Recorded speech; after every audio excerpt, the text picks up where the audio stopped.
Bred to Win, brought to you by Inglis, the Inglis Main Sale Series. Mares, yearlings and weanlings, Riverside Stables, May 2 to 9.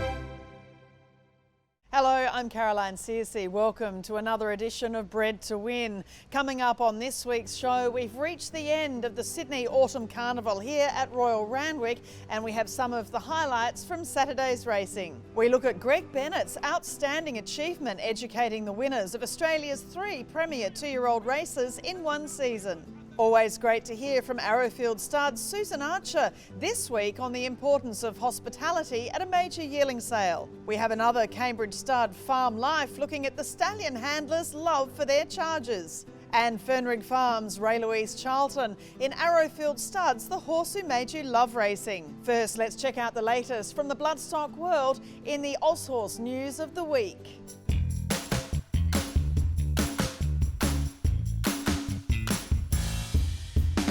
It's Converge being tackled by Captivant. Saturday saw the final 2-year-old Group 1 of the Sydney Autumn Carnival. The Champagne Stakes was won by Captivant, a son of Capitalist, a $550,000 Magic Millions yearling bought from Ashley Thoroughbreds by the partnership of China Horse Club, Newgate Farm and Starlight Racing. Captivant's Dam by Commands is a 3/4 sister to First Command from the family of River Dove and Headwater. His half-sister Anna Cecilia by More Than Ready is being offered by Lime Country Thoroughbreds in foal to Ocean Park at the upcoming Inglis Chairman's Sale in Sydney on Friday, May 7. Capitalist is now leading the first season sires list with progeny earnings of $2.7 million after Saturday, ahead of his Newgate barnmate Extreme Choice with $2.5 million. And Captivant's grandsire, Written Tycoon, will stand the 2021 season at Victoria's Yearling Farm after spending last season at Arrowfield Stud in the Hunter Valley. They're storming down the outside. It's Admire Mars. Looking at some new stallion announcements through the week, and Arrowfield Stud are bringing a new Japanese sire to Australia, Admire Mars. He's by a son of Sunday Silence, Daiwa Major. Admire Mars was a 2-time Group 1 winner in Japan and also beat Beauty Generation in the Hong Kong Mile. Shalar has had his fee raised to $44,000, while Morris returns at that fee also, while 4-time champion Australian sire Snitzel's fee has been set at $165,000. Admire Mars will stand for $22,000, while the G1 Goldmine page looking at his globally breed-shaping grandsire Sunday Silence shows that since 2011, he's had 10.8% stakes winners to runners. But when Northern Dancer is on the dam side within 5 generations, that cross produces 77% of his stakes winners, indicating Admire Mars is another exceptional Arrowfield stud outcross to the enormous amount of Danehill line mares in Australia. Darley Stud has announced the fees for its new sires, with Exceed and Excel's Bivouac from the great Camarilla family to stand at an initial fee of $66,000. The 3-time Group 1 winner will be joined by Shamadal's Pinatubo at $44,000,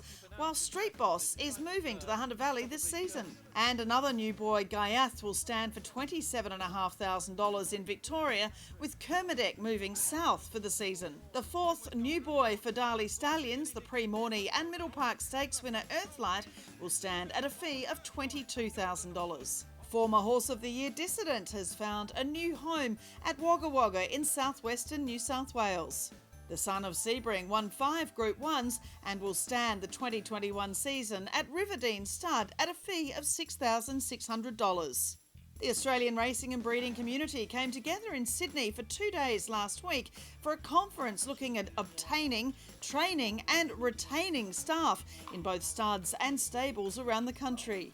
While there are some exceptional training programs that have been developed, particularly in the past few years, Racing Australia CEO Miles Foreman says while the national body can oversee these programs, it's up to the states to implement and run them. Well, we have to remember that education in this country is state-based by its very nature. So just as there's state principal racing authorities, there's state governments that are administering education.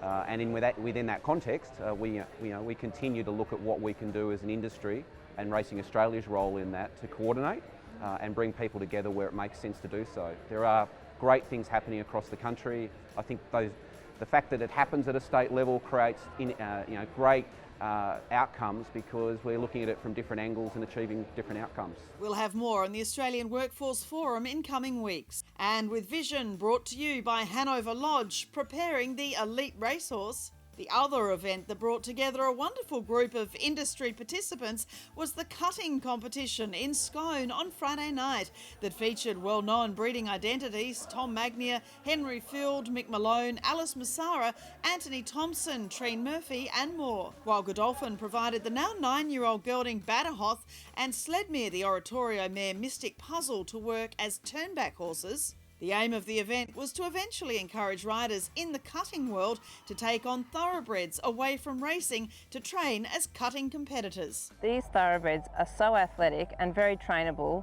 and this is just an area that nobody has tapped into yet. So we're really hoping that this can be a new venture for thoroughbreds. Godolphin have kindly donated a Commands gelding that won over $600,000 on the racetrack. And Sledmere, actually, we donated a mare as well that's won 5, and she's by Oratorio. So these horses don't need to be sitting in the paddock. We want them out and about and having a great life. And if they're not sitting there, then it's an opportunity for people to do something with them. So that's why we're looking into this. And they've handled everything absolutely perfectly. And you'll see that this could be a very good option for the future. The cutting horse action was won by Godolphin's Taylor Gilmore, outpointing the runners-up Coolmore's Tom Magnier and Newgate Farm's Henry Field.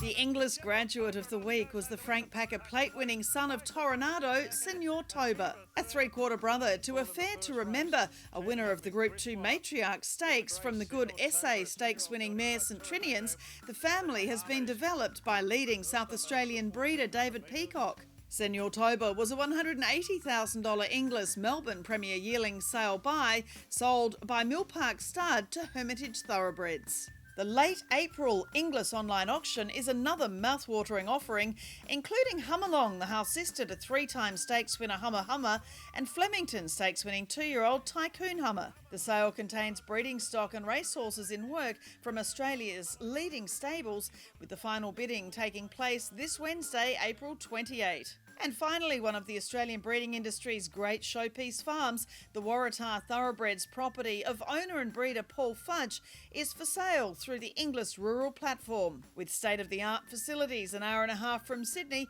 the asking price is around $35 million. For many years, Greg Bennett was best known as the man who educated the 3-time Melbourne Cup winner Makybe Diva. But this year he's achieved another rare feat, breaking in the winners of the Golden Slipper, the Blue Diamond and the Magic Millions 2-year-old Classic. It's my pleasure to welcome Nathan Exelby to Bred to Win as we look at the role of the breaker in educating our beautiful thoroughbreds for the racetrack.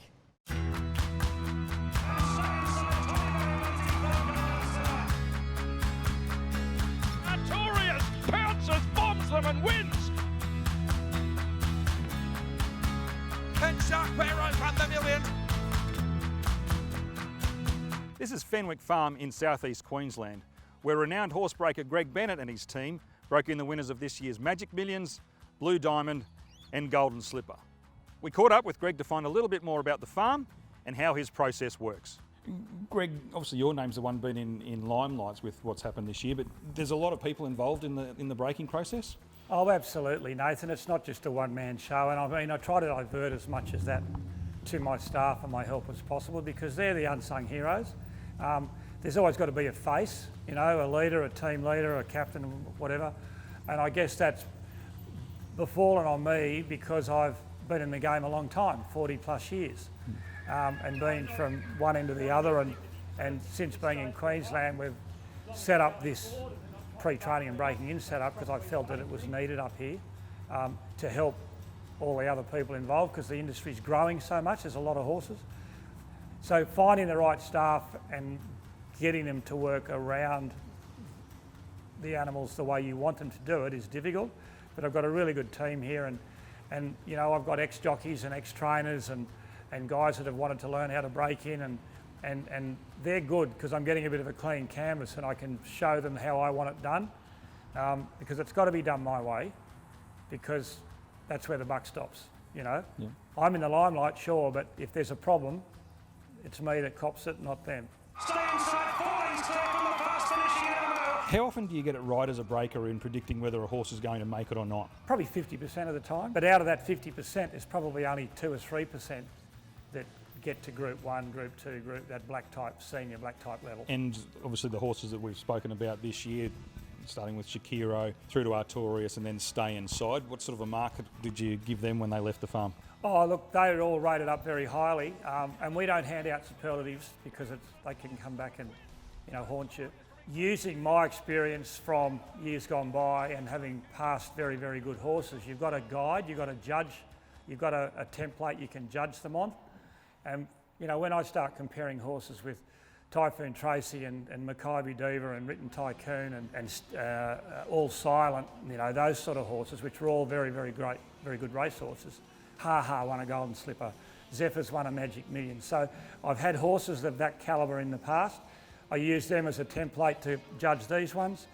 Those 3 colts and Toby's colt that ran second in the Magic Millions, rated up there in the, very rarely hand out 10, but you know, 8.5 to 9, okay, without a doubt. What sort of personal satisfaction do you get out of seeing what they then go on and achieve on the racetrack?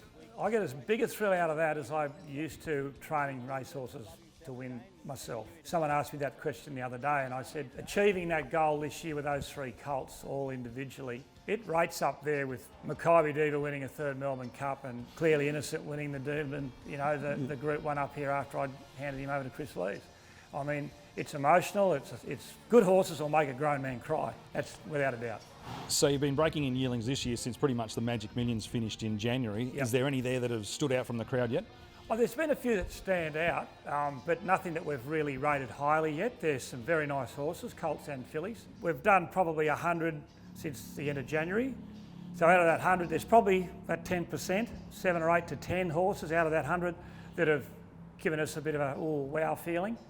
But I'll know more on them when they come back through in a month's time after they've been spelled, because they mature, they grow a bit, they get stronger. After they've been broken in, they've used muscles that they have never used. They've let down a little bit, they come back a bit stronger and a little bit more knowledgeable. We can ask them a little bit more, and that's when we get, you know, we can then say, okay, this one's a 9, this one's an 8, this one's a 4. There's plenty of 4s and 3s, don't worry about that, unfortunately for those owners. But they can still win a race somewhere at that level. 17,000 foals born every year and only 16 line up in the Magic Millions. Same with the Golden Slipper. So it's a very small percentage that get there. Again, we're guarded in our accolades with horses because it can come back to haunt you. But you know, I'm not afraid to tell people that their horse I think is very, very good. But I've also got to be honest with the people and say, look, you know, he's a nice horse, but you know, he's probably going to be a 3 or 4 year old. He's not going to get up and run early, or he's this or he's that. And there's differences. People are happy to be told they've got a horse that can maybe possibly win a Cox Plate as a 4 year old, not a Magic Millions as a 2 year old. So. Sales time, obviously we've got trainers giving us horses from Victoria and New South Wales. They like to buy them and leave them here and let them chill out up here, get broken in, furnish and then go south. Once they're down there, then obviously they're in their system. But then we get a lot coming back to winter up here because it's warmer, and also with the winter carnival in mind as well. You know, Brisbane run a great carnival in the winter time and horses are attracted to come up here. We get quite a few come a bit early, just to have a bit of a freshen up here, back into a bit of work and then get finished off to race in the Brisbane Winter Carnival. It's an ideal set property for what we want to do and how we want to service the industry.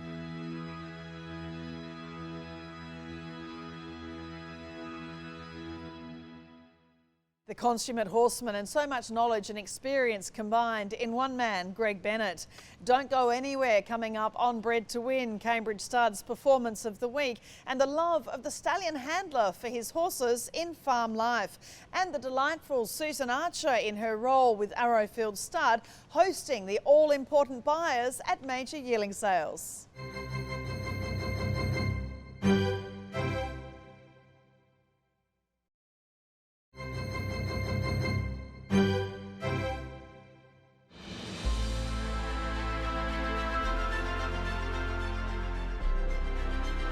Cambridge Stud Performance of the Week came from the New Zealand bred and sold Colding, victorious in the Group 1 all-age stakes at Randwick on Saturday. Colding kick back.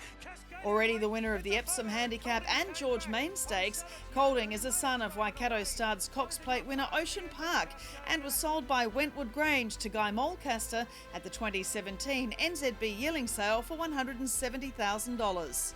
Colding's from the Dan Zero mare Magic Star, who's also produced New Zealand Stakes winners Samson and Miss Upstart. Now it's time for a look at another great Cambridge Stud story in farm life.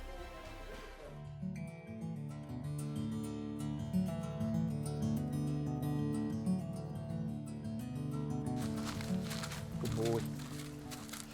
I love my job, love my horses. You get to work with boys like these and like this guy, and it's such a pleasure. I looked after his dad, Savabeel, who is leading sire in New Zealand at the moment. I looked after his dam sire, O'Reilly. He was probably one of my favourites actually. He is a real gentleman, that guy, O'Reilly. I've only cried once when a horse died, and he was it. I never thought I'd look after another horse like Savabeel. This guy here is just so much like him.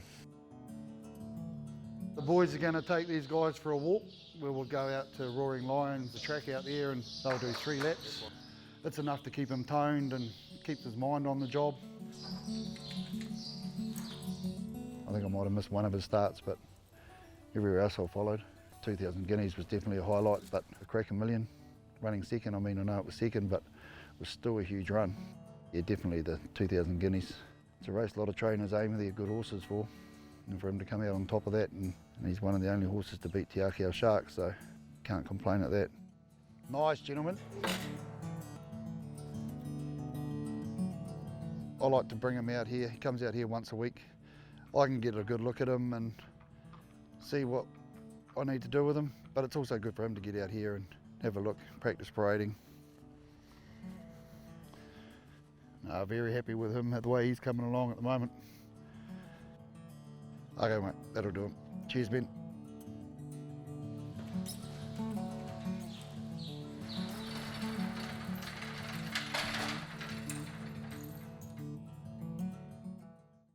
Hospitality at the major Australasian yearling sales is a vital part of the experience for buyers and vendors alike. I caught up with the popular Susan Archer at Arrowfield Stud during the Inglis Easter yearling sale to find out why this is a must-do.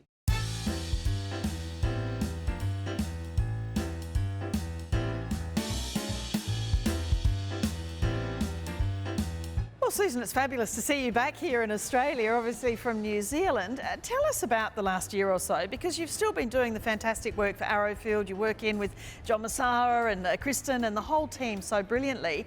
There's still so much you can do from afar. Absolutely, Caroline, and I've been working remotely since 2013. I've been really privileged in my job to be able to do that. So in that sense, it was pretty straightforward for me.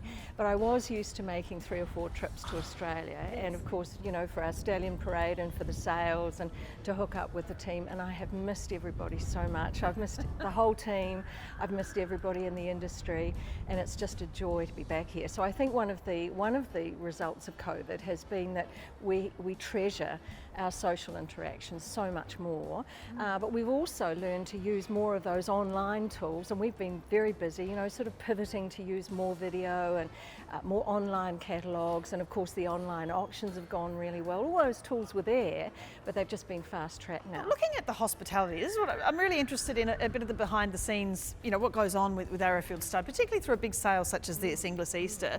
Tell me about your role, because it is part of the whole marketing strategy, isn't it, to welcome welcome these buyers and make them feel at home and really look after them? Oh, absolutely. It's one of the joys of my job, and it's one of the joys for all of us. Our marquee, our use of the wonderful Inglis facility here near the big barn is a very special privilege, and we don't take it lightly, and it's really important that we make the most of it. It's really our big event in Sydney for the whole year. It's an opportunity to host, you know, clients, friends, new people, to catch up with everybody in the industry. So we try to do it really well, and we have wonderful caterers and fabulous coffee, and our hospitality team led by Alice Massara, Willie Highland and Lisa White. They do a fantastic job of organising all of that, and I just really turn up and front and talk to people. But we, you know, my instruction from John and Chris Massara and Paul and Alice Massara is to host people as we would host them in our own home, and exceptionally generous hosts, and it's very easy to fulfil that brief. So we just want to make everybody welcome, and it's a really pleasurable part of our job, and to be able to congratulate people, of course, and celebrate with them, and hopefully they will buy 1 or 2 Arrowfield horses as well.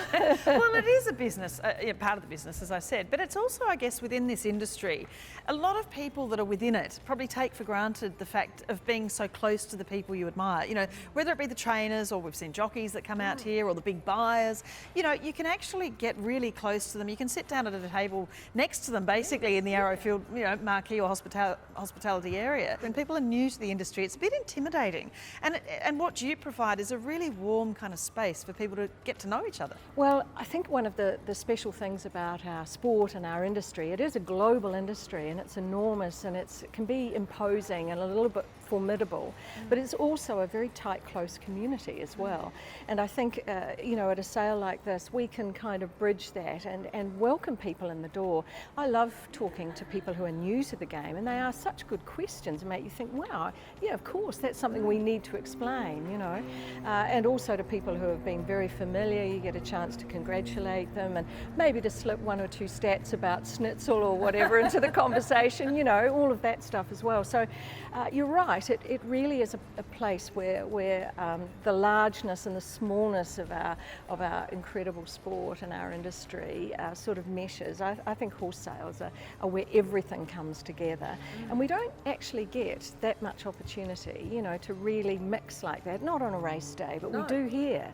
So it's a wonderful chance to do that, and we relish that. And the Inglis complex itself, I mean, it lends itself to it, and all the other farms, I guess, are really, you know, doing the same thing. They're really upping the ante as far as providing this hospitality for That's people an spending advantage money. of this wonderful facility is the additional hospitality spaces. I mean, we are very privileged to be in the big barn with the gorgeous hospitality suite next to it, but everybody has the, you know, all the vendors have the opportunity to offer that kind of hospitality. And the industry has always been good at doing that, but it's more accessible than ever, and we really want to welcome people in and give them a taste of our world, and also to thank them and celebrate with them and just sit down and chew the fat and get the gossip and, you know, all of the things that make our sport very special and make life very special. These extra costs, I mean, they're quite extravagant. I mean, if you look at the entire marketing budget, this is, I'm sure, a pretty big chunk of it. It is, and the whole marketing mix is a very significant role in the industry, and most of that work isn't that visible to people. Our marketing manager, Kristen Feehan, has worked incredibly hard putting together a whole range of material, and I think nowadays it's not just a brochure and a pretty ad, you know, you've got to do video and all the social media content as well, and little clips, and, you know, it's massive. So although the tools are fantastic, the work has probably increased, and it is constant, and people take it very much for granted, but it's a huge amount of work. It's very much a team effort. Celia Cole, who's officially our office manager and John's EA, she just sort of plugs all kinds of gaps, you know, and we have to have that kind of flexibility and willingness to support each other, you know. I love that. It's one of the aspects of working for Arrowfield, working in the industry I've always loved. All these farms, and you look at Inglis, I mean, it's a huge employer of individuals. And I think One of the things I love about what Lindy Maurice is doing with Thoroughbred Industry Careers is really stepping forward to the public and to kids that don't know what to do, you know, and haven't ever thought of this. It's not just necessarily, of course, you know, working with the horses, track work, riders, stud and stable staff, but there's a vast array of opportunities within the industry, you know, and in all sorts of fields. So if your skills are accounting skills or communication skills or media skills or hospitality skills, we've got room for you, you know, we really have. So it's a whole world of opportunity for young people too. And always a pleasure for buyers from around the world being greeted by Susan Archer and the Arrowfield team at yearling sales in Australia. Coming up on Bred to Win, Fernrigg Farm's Rae-Louise Charlton with a great European story in Arrowfield Studs, the horse who made you love racing.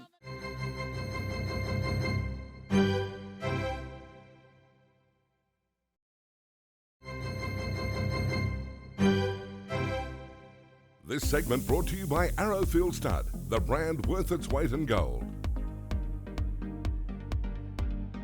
The horse that made me love racing was a mare called Darara that I looked after at Watership Down.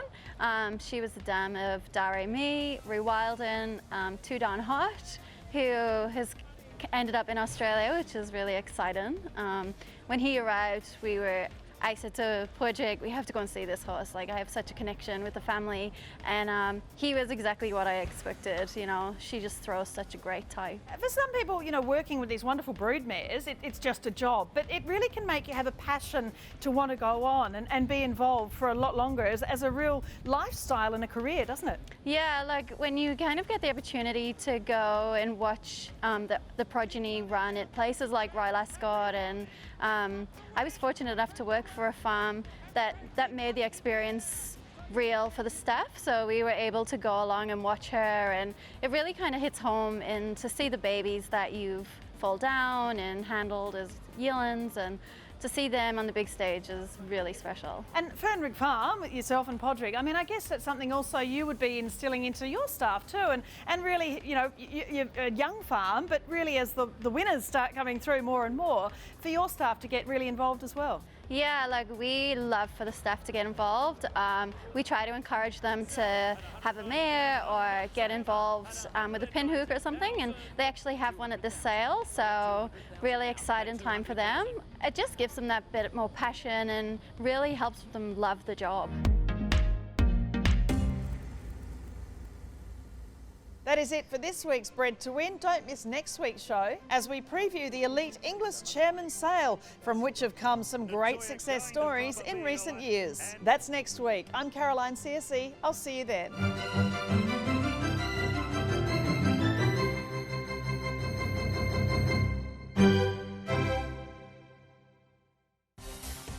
Bred to Win, brought to you by Inglis, the Inglis May Sale Series. Mares, yearlings and weanlings, Riverside Stables, May 2 to 9.